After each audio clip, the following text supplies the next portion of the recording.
Emon, happy birthday to you. Imon না, তুই এটা কি করলি? শয়তান একটা। আমার যা ব্যথা লাগতেছে। এই, এটা কি ধরনের ফাজলামি? ও তোর বড় বোন না? বড় বোনের সাথে কেউ এরকম করে? তোমার মনে নেই ও আমার জন্মদিনে কি করছিল? তো দুইটাকেই না আমি কোনোদিনও মানুষ করতে পারবো না। তোদের যা খুশি তোরা তাই কর। তার জন্য জানি একটা কেক এনেছি, তার কোনো দাম নেই। কেক কাটানোর দরকার নেই, এক ফ্রিজে আছে, সেখানেই থাকো। না, ইমন কই? ওর রুমেই আছে। ইমন, ওঠ।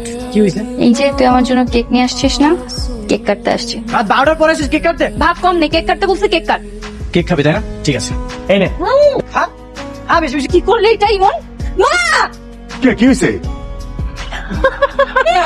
তোমরা আসতেছো কেন? আজ ওরা তো কি করবা? আজ রাতেও তোদের এই সার্কাস বন্ধ হয় না। এদের দুইজনকে বাড়িতে রাখা তো বিপজ্জনক। তোমার মেয়েকে বিয়ে দিয়ে দাও, বাড়ি চলে যায়, তাহলে তো এই বাসাতে একটু শান্তি ফিরে আসে। তোর মেয়েকে বিয়ে দিয়ে আমি বিয়ে করে চলে যাই আর পুরো বাড়ির রাজত্ব তুমি পেয়ে যাও। তুই আমার বাসা থেকে আজকে বেরিয়ে যাবি। আহা, খাবার তো। সুতরাং আমি কখনো কথা বলবো না।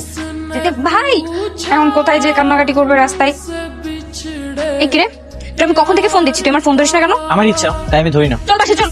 আমি যাবো না। আরে বেটা জিদ করিস না, যা বাসা যা। তোর জোর করে নিয়ে যা ভাই। বললাম না যাবো না। আপু, এই আমার নাস্তা দিয়েছিস?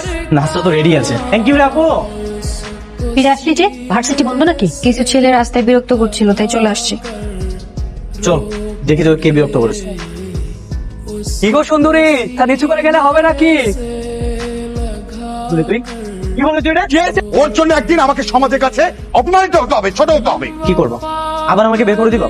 এখন আমি খারাপ হয়ে গেছি, এই জন্য তোমরা আমাকে বকাবকি করছো। যতদিন এই বাড়িতে থাকবি ততদিন এই বাড়িতে থাকবো না। আমি তোর ভালো থেকে নষ্ট করে দিচ্ছি? ভাই ভাই ভাই ভাই ভাই, রাগ করিস না, আমি তো তোকে চলে যেতে বলি না। আমার হাতটা ছাড়। মা, আমি একটা সিদ্ধান্ত নিয়েছি। কিসের সিদ্ধান্ত? আমি বিয়ে করবো। সত্যি বলছিস তো? আমার জন্য আমার ভাই কেন বাইরে থাকবে? আমি যত দ্রুত সম্ভব বিয়ে করে এখান থেকে চলে যেতে চাই। কেন তোর বোনের বিয়ে? গাড়িতে উঠ। মা, ইমন কি আর আসবে না? ওকে আমি রেখে যেতে পারবো না।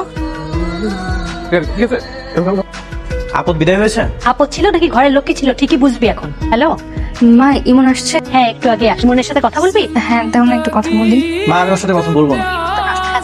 পরে কথা বলবি তোর সাথে। আচ্ছা ঠিক আছে মা, তাহলে রাখি। হীরা, তোমার কি মন খারাপ? বাসার কথা একটু মনে পড়ছে। আচ্ছা আমাকে একটা কথা বলো তো, ইমনের সাথে তোমার কি হয়েছে? এই দেখো আবার কান্না করছে। ইমন আমার উপর অভিমান করছে। মানবমান খুব তাড়াতাড়ি ভেঙে যাবে, আর তারপর তোমার কাছে ছুটে চলে আসবে। ইমন, কেমন আছো? জি ভাই, ভালো আছি। আপনি কেমন আছেন? আলহামদুলিল্লাহ ভালো। চলো আমার সঙ্গে বাসায় চলো, তোমার আপাকে দেখে আসবে। অন্য একদিন যাবো। ঠিক আছে, মনে থাকে যেন। ভাইয়া একটু দাঁড়ান। ভাইয়া, এই চকলেট গুলো আপুর জন্য, ও অনেক পছন্দ করে। হীরা, আমার কি জ্বর কমেছে? হ্যাঁ। এই চকলেট তুমি কোথায় পেলে? ইমনের সাথে দেখা হয়েছিল তোমার? ইমনের সঙ্গে কেন আমার দেখা হবে? তাহলে তুমি কিভাবে জানলে যে এটা আমার পছন্দের চকলেট? আমাকে মিথ্যা বলছো।